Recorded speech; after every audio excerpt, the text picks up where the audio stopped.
నమస్తే.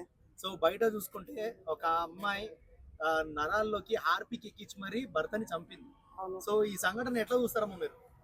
ఎట్లా చూస్తారంటే మరి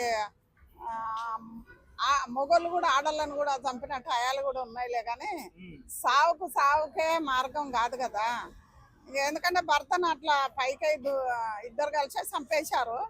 చనిపోకుండా అదేదో పైజన్ ఇచ్చింది, నరాలకి ఎక్కిచ్చి చంపేసింది. కానీ నేనేం చెప్తున్నా, ఒకళ్ళ చూసి ఒకళ్ళు ఇది ఒక్కటి ఆగాలంటే ఎలా మరి? ఎవరిది? ప్రభుత్వమే కదా, నాయన ప్రభుత్వమే కదా.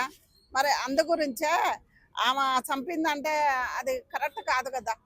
ఆమె ఇప్పుడు ఆడవనని ఏదో అట్లా అన్న కానీ ఇంకా ఇట్లా ఆడవాళ్ళ మగవాళ్ళని చంపుకుంటా పోతే మరి దేశం ఇది లోకం మిగులుతుందా నాయన? బయట చూసుకుంటే ఆడవాళ్ళు ఎక్కువ ఇక్కడ అక్రమ సంబంధాలకు ఎక్కువ అమ్ముతున్నారు అని ఒక ఇది వస్తుంది. సో దాని గురించి ఏం చెప్తారు? అంటే ఎందుకు ఇట్లా ఆడవాళ్ళు మారుతున్నారు? ఆడవాళ్ళు అంటే మేము చెప్తాను కూడా మాకు సిగ్గనిపిస్తుంది కదా.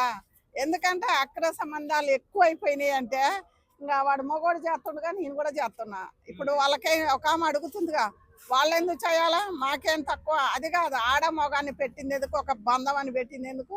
ఇంకా ఒకప్పుడు మొగాయన చేసి ఆడామని ఇంట్లో నివసించేటోడు. అలా మిట్ట పిల్లల కోసమో దేనికోసమో లోకం కోసం అలానే బతికిండ్రు. ఇప్పుడు సంపదెబ్బ కొట్టక ముందే అన్ని చదువుకొని పోతుంది, ఇంకొకళ్ళతోటి సంబంధం పెట్టుకొని. కానీ ఆడ కూతుర్లకు అది కరెక్ట్ కాదమ్మా. ఎవ్వరే కానీ ఇది చూసిన ప్రతి ఒక్కళ్ళకు నేను చెప్తున్నా. ఎందుకంటే అదే చంపుకోవటం అందుకే మనకు పెళ్లి చేశారా తల్లిదండ్రి. అలా పక్కన వాళ్ళు చూసిన ఎవరు చూసినా అసహించుకుంటట్టుండొద్దు మన ఆడవాళ్ళం. మన ఆడ పుట్టుక ఎందుకు భగవంతుడు ఇచ్చాడంటే భూదేవికి ఎంతనో మనకు అంత ఉండాలని, ఒక భారత మాతలాగా ఒక కాళీమాతలాగా నిమిషించమని మనని ఒక బంధాన్ని పెంచుకొని సంసారం పిల్లలు అలా ఉండవనే కదా మనకి పెళ్ళిళ్ళు చేసింది. ఈడ ఉన్నాం ఇంకా మరి చంపకుండా పోతే ఎవరు మిగులుతారు? ఇక ఆడ మగ అన్నది మిగలది. ఆడ మగ కలయిక ఉంటేనే ప్రపంచకం, పిల్లలు జల్లలు అట్లా పెరుక్కుంటూ వస్తుంది వ్యవస్థ.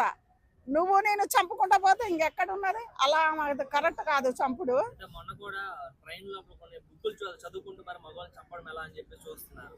అంటే బుక్కులు చదువుకొని కూడా మగవాళ్ళని చంపేస్తుంటే మరి ఎలా బతకాలి మగవాళ్ళు? ఎలా బతకాలి మగవాళ్ళు అంటే ఇంకొక ప్రశ్న కూడా చెప్తున్నా. వీళ్ళు చేసేవి కూడా అంటే అందరిని అంటాలే మగపిల్లలు అంతే, నా కొడుకులో నా తమ్ములో నా అయ్యలో. కానీ ఎందుకంటే డ్రగ్స్ వల్ల ఎంతమంది బలైపోతుంది. మరి మీరు అవి కూడా చూస్తూనే ఉన్నారు కదా. ఎంతమంది ఏవో ఆడపిల్లలు, మెయిన్ చిన్న పిల్లలు. ఎందుకంటే డ్రగ్స్ కాడాలి మంచోళ్ళు ఆనాడు ఈనాడు, ఇంకా ఇప్పుడు ఎక్కువైపోయింది. దేనివల్ల ఎక్కువైపోయినాయో రేపులు అవి ఇవి అందరికీ తెలుసు. మనం తీసి చెప్పంగానే ఆమె ఎవరు చెప్పదానిక మేము అలాగుంటేనే అవుతున్నాయి అని అంటారు కదా కొంతమంది. మనం అనకూడదు కదా. ఎందుకైతేనే అందరికీ తెలుసు దేశం మీద మొత్తం. అందు గురించి అలా హత్యలు గిత్తలు చేయకుండా భర్తను ఆమె అతి ఘోరంగా చంపింది. ఆమెకు ఇప్పుడు చంపి ఆమె ప్రశాంతంగా ఉంటుందా? మరి మీరు చెప్పండి.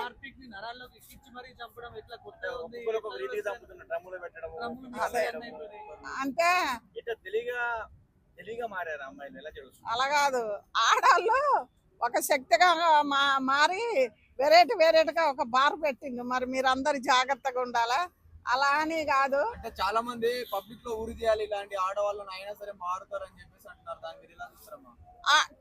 తప్పే అంటారు, ఒప్పే అంటారు. మరి మొగోళ్ళు కూడా చేస్తారుగా. మొగోళ్ళని ఏ ఊరి తీయాలా? ఇప్పుడు రైస్ కుక్క ఎక్కడ తీసిరు? ఇప్పుడు 20 ఏళ్ళు జైలు శిక్షలు పడుతున్నాయి. అందరు మొగోళ్ళే ఉన్నారు, అందరు ఎన్కౌంటర్ లో మొగోళ్ళే పోతున్నారు. సరే ఆడది పోలే ఇప్పుడు చచ్చిపోయారు. ఇంకొకటి చెప్తున్నా, 3 పిల్లలు లమ్మాడి తండలో భార్యని కొడుకుని చంపిన చరిత్రలో ఎప్పుడన్నా చూసిండ్రా? అదొక చరిత్రే కదా.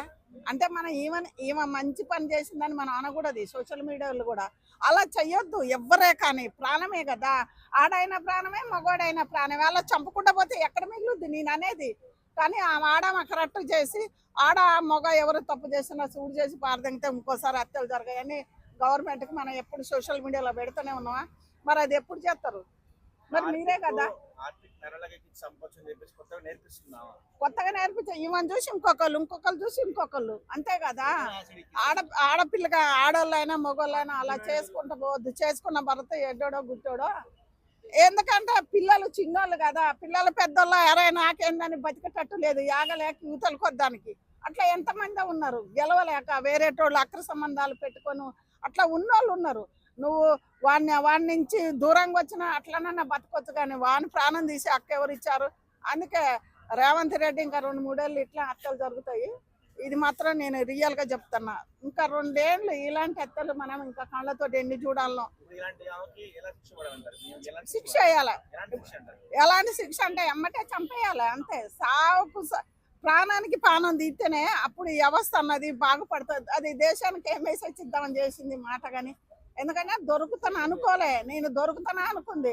దొరకకుండా దొరసాని కదా, దొరకకుండా దొరసాని. అయినా ఎవడు చూస్తాడు అనుకుంటాడు, కానీ ఎవడు చూడకుండా కింద అమ్మ పైన భగవంతుడు చూస్తూనే ఉంటాడు. దానికి శిక్ష అన్నది ఈడ కొంచెం అయినా కానీ పైన పడుతూనే ఉంటది. కానీ ఇంకా 10 ఏళ్ళైనా ఇది కూడా వెళ్ళిపోతుంది. మొన్న చంపేసి బాత్రూమ్